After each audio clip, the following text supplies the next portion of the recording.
Nos destaques do Panorama CBN de hoje, eu te conto que na Ucrânia, presidente Volodymyr Zelensky sinaliza que o país deve renunciar à entrada na OTAN. Aqui no Brasil, o Ministério da Saúde decide excluir as crianças de 5 anos da campanha da gripe que começa no mês que vem. E filme Como se tornar o pior aluno da escola, de Danilo Gentili, é censurado pelo governo federal. Panorama CBN. Olá para você que está ouvindo o Panorama CBN. Eu sou a Juliana Prado e vou te contar em menos de 30 minutos tudo o que foi notícia nesta terça-feira, dia 15 de março de 2022. Não tem como começar essa edição sem falar sobre a guerra da Rússia contra a Ucrânia. E eu vou retomar de um ponto que o Gabriel Freitas contou para você hoje na primeira edição do Panorama CBN. E como ele falou, a Rússia e a Ucrânia retomaram hoje uma rodada de negociações por um cessar-fogo. E nesse encontro, os países também discutiram a possibilidade de retirada das tropas russas do território ucraniano. E um dos negociadores ucranianos declarou em uma rede social que as discussões estão avançando. E a delegação russa também disse que as negociações estão acontecendo diariamente. E o que a gente tem de concreto dessa reunião? Por enquanto, nada, mas na parte diplomática parece que o diálogo foi restabelecido e a reunião vai ser retomada amanhã, na quarta-feira. Depois dessa reunião, o porta-voz da Ucrânia, Mikhailo Podolyak, disse que é um processo de negociação muito difícil e viscoso e que existem contradições fundamentais, mas, segundo ele, definitivamente há espaço para concessões.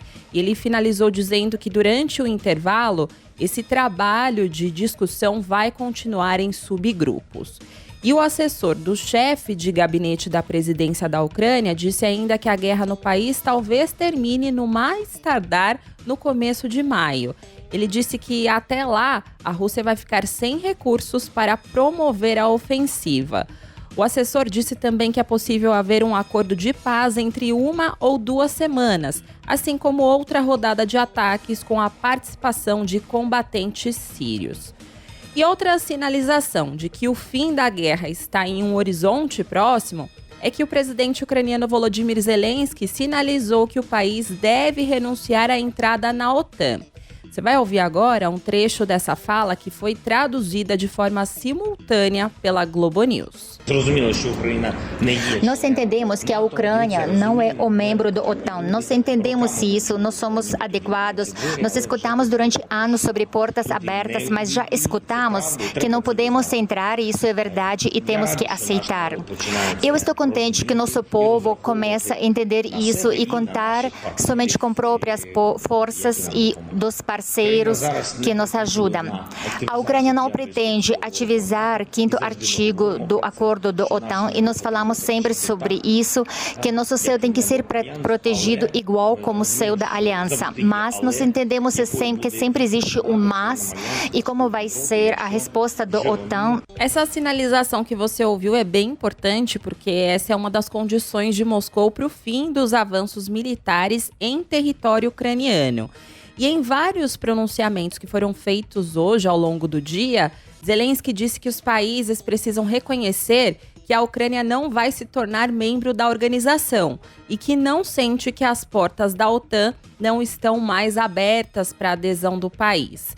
O presidente ucraniano também fez um apelo para que líderes europeus o ajudem, porque, segundo ele, essa é a única maneira de que eles protejam também os seus próprios países. E depois desse apelo de Zelensky, o secretário-geral da OTAN, Jens Stoltenberg, disse em uma coletiva que a aliança vai manter o envio de armas e mantimentos para o exército ucraniano e que a organização também deve manter 40 mil soldados nas fronteiras com o país. Isso porque representantes da organização também temem que a Rússia utilize armas químicas durante os confrontos. E para fechar aqui esse primeiro bloco sobre a guerra, hoje teve também uma outra sinalização diplomática relevante. líderes da Polônia, República Tcheca e Eslovênia visitaram Kiev para se encontrar com o presidente ucraniano Volodymyr Zelensky. Eles foram os primeiros líderes que visitaram a capital ucraniana desde quando a Rússia começou a guerra em 24 de fevereiro. E o objetivo dessa visita foi mostrar o apoio ao país por parte da União Europeia. Apesar desse encontro aí que foi marcado entre Rússia e Ucrânia, que eu expliquei para você, os bombardeios de tropas russas continuam com o aumento da pressão sobre a capital Kiev. Inclusive, a cidade vai ter 35 horas de toque de recolher a partir de hoje. E uma boa notícia é que a prefeitura de Mariupol, cidade que fica no sudeste da Ucrânia, informou que mais 2.000 carros com moradores conseguiram fugir de lá nessa terça-feira. Ontem, como eu contei aqui para você, pela primeira vez em 11 dias, o primeiro comboio deixou a cidade após a Rússia e a Ucrânia iniciarem conversas sobre um possível cessar-fogo. E depois que essa cidade foi invadida por tropas russas, Mariupol ficou com muitos relatos de falta de comida e de energia em meio a uma onda de frio extremo. Segundo a Ucrânia, mais de 2.000 pessoas já morreram em bombardeios na cidade. E a prefeitura disse ainda que outros 2.000 automóveis também estão prestes a deixar a cidade, levando moradores para outras localidades mais seguras. No total, hoje, na Ucrânia, cerca de 29.000 pessoas foram retiradas de áreas de conflito por meio de corredores humanitários. A maior parte dos civis deixou a cidade de Mariupol. Por lá foram cerca de 20.000 pessoas. Mas, infelizmente, ainda há civis que estão morrendo por causa desse conflito. E uma das vítimas dessa guerra foi um cinegrafista da rede americana Fox News. Além dele, uma jornalista que fazia uma colaboração com a Fox News também morreu nesse mesmo ataque. Enquanto isso, muitas pessoas estão tentando sair da Ucrânia. Em menos de 3 semanas, cerca de 3 milhões de pessoas que viviam na Ucrânia já deixaram o país. Esse número, que foi divulgado hoje pela Organização das Nações Unidas, representa quase 7% da população da Ucrânia. E nesse balanço, a ONU também apresentou outro dado bem alarmante. Quase a metade dos que fugiram da Ucrânia, 1.400.000, são crianças, de acordo com o levantamento do Unicef, que é o Fundo das Nações para a Infância. E ainda, segundo a ONU, a Polônia é o país que mais recebeu refugiados da Ucrânia, seguido da Romênia, Hungria e Moldávia.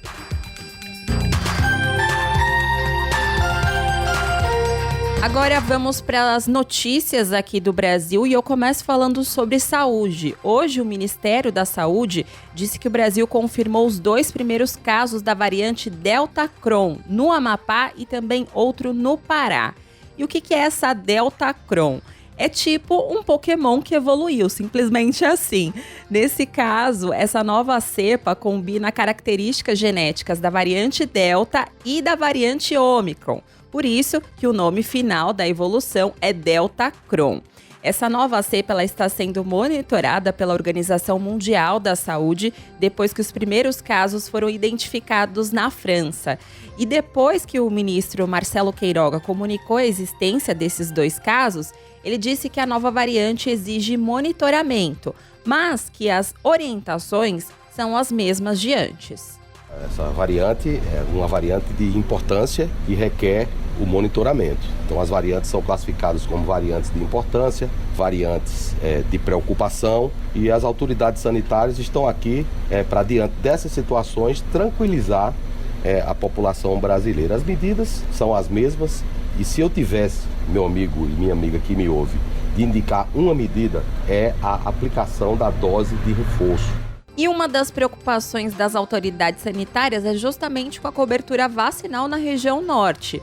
O Amapá, onde um dos casos da Delta Cron foi identificado, tem o menor índice do país, segundo o consórcio de veículos de imprensa. E nem a metade da população do estado recebeu a segunda dose. O ministro disse que a vacinação na região tem avançado e que as dificuldades geográficas acabam levando à subnotificação. E sobre o surgimento dessa nova variante, ouvimos na programação da CBN o epidemiologista André Ribas Freitas, professor da Faculdade São Leopoldo Mandic. Ele disse que ainda existem poucas informações sobre a Delta Cron. E apesar disso, ele disse que a expectativa é de que as vacinas em uso sejam eficazes contra a nova variante. Os dados disponíveis até o momento indicam que a proteína spike desse vírus é a mesma proteína spike da linhagem Ômicron, ou seja, espera-se que seja um comportamento bastante semelhante. A primeira amostra identificada desta linhagem foi de janeiro, então de lá para cá, poucas amostras dessa mesma linhagem foram identificadas. Sendo assim, ela não teria uma capacidade tão maior de se replicar do que a linhagem Ômicron.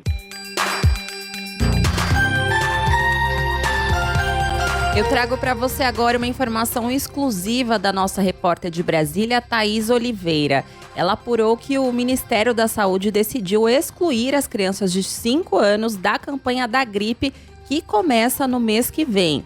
E com isso, as doses serão aplicadas apenas em crianças de 6 meses a 4 anos e 11 meses de idade.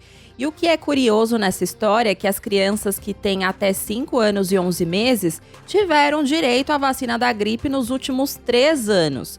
E você deve estar se perguntando por que isso mudou agora. Segundo a apuração da Thaís Oliveira, essa mudança foi motivo de divergência na última reunião do CTAI, que é a Câmara Técnica que assessora o Ministério em assuntos relacionados à vacinação contra a Covid.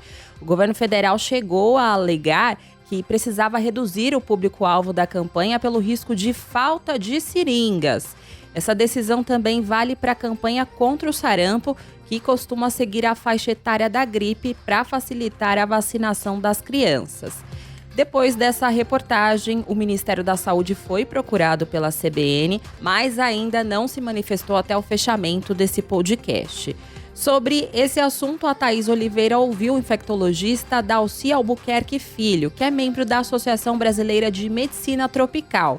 E ele criticou essa decisão. É arriscado, porque a gente sabe que a gripe, como outras viroses, tem uma tendência a complicar bastante crianças jovens, né? Quer dizer, não há nenhuma base, nenhum dado científico que dê base à exclusão dessa parte do público. A campanha de vacinação contra a gripe começa no dia 4 de abril e vai até o dia 3 de junho. E o dia D de mobilização nacional está previsto para o dia 30 de abril. 80 milhões de doses vão ser enviadas às prefeituras. E nessa primeira etapa, até o dia 2 de maio, a prioridade vai ser de idosos com 60 anos ou mais e profissionais de saúde. E na segunda etapa, que começa no dia 3 de maio, será a vez das crianças grávidas puérperas, que são as mulheres que acabaram de dar à luz, professores, indígenas, pessoas com deficiência e comorbidades.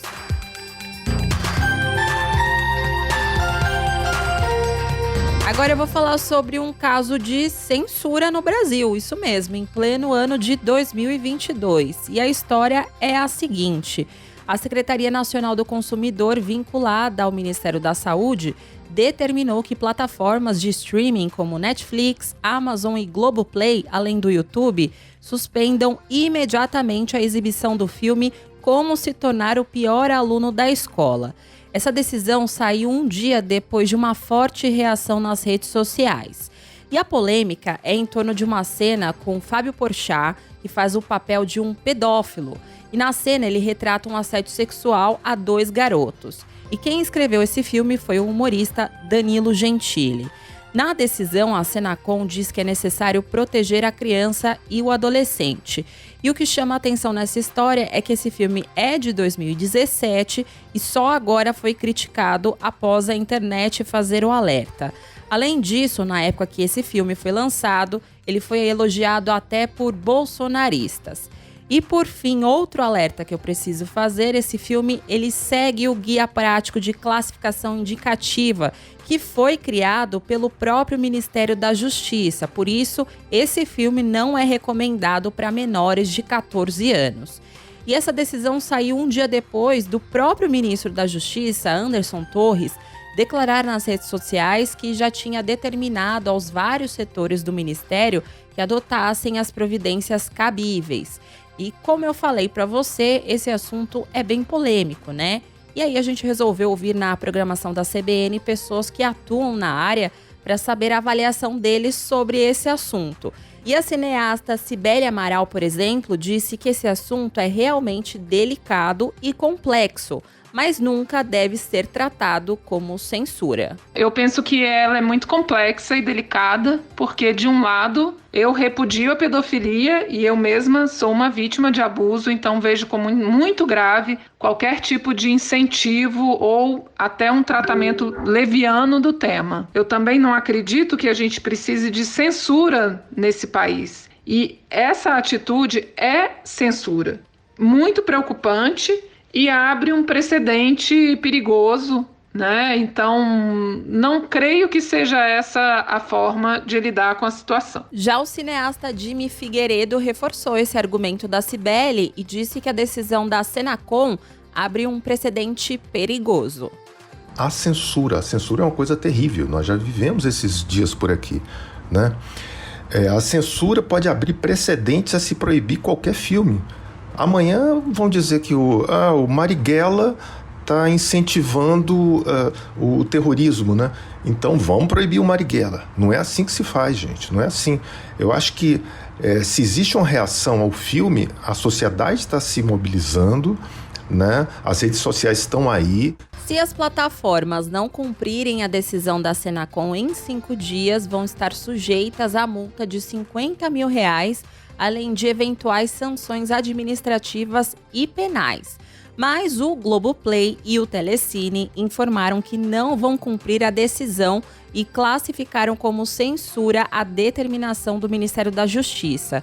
Por meio de nota, a plataforma de streaming afirma que, abre aspas, o Globoplay e o Telecine estão atentos às críticas de indivíduos e famílias que consideram inadequados ou de mau gosto trechos do filme, mas entendem que a decisão do Ministério de mandar suspender a sua disponibilização é censura. A decisão ofende o princípio da liberdade de expressão, é inconstitucional e, portanto, não pode ser cumprida. Fecha aspas.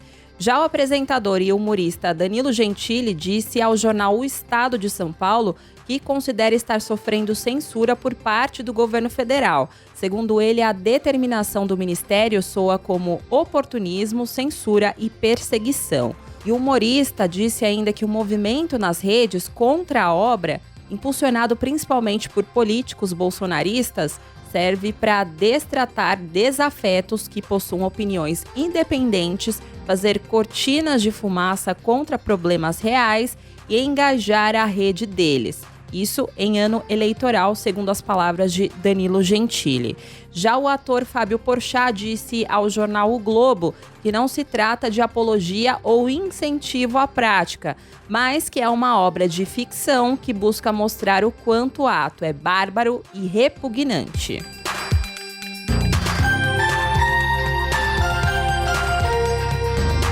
Hoje foi uma data marcante porque há um mês a cidade de Petrópolis foi devastada por um temporal na cidade e deixou, por enquanto, 233 mortos, mas ainda há 4 desaparecidos. Entre eles, 3 estavam nos 2 ônibus que caíram no rio Quitandinha após terem sido arrastados pela força da chuva que atingiu o município na tarde do dia 15 de fevereiro. E uma das vítimas do ônibus que foi arrastado nessa enxurrada é o estudante Pedro Henrique Braga Gomes da Silva, de 8 anos.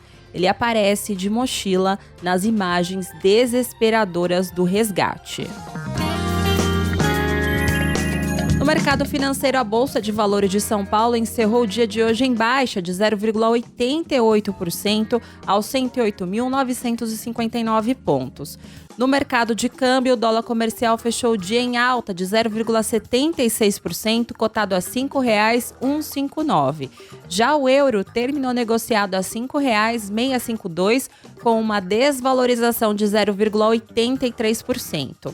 Já as bolsas asiáticas despencaram hoje e o petróleo teve um forte recuo acima de 6%.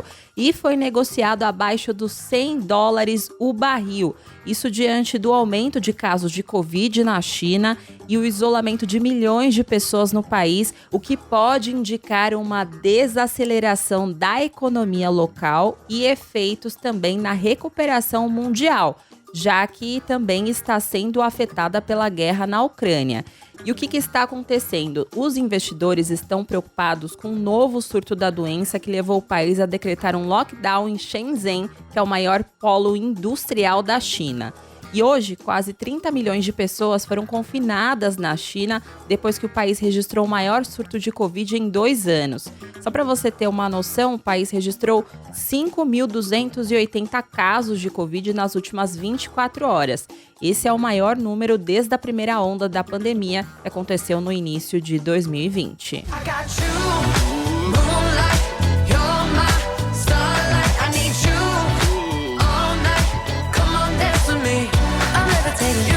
Eu vou embora com ela, Dua Lipa, que se tornou a mulher a ficar mais tempo na parada Hot 100, que é a principal parada de sucesso da revista americana Billboard.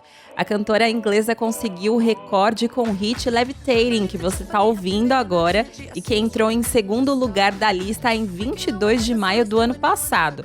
Essa música já está há 70 semanas na parada de sucessos.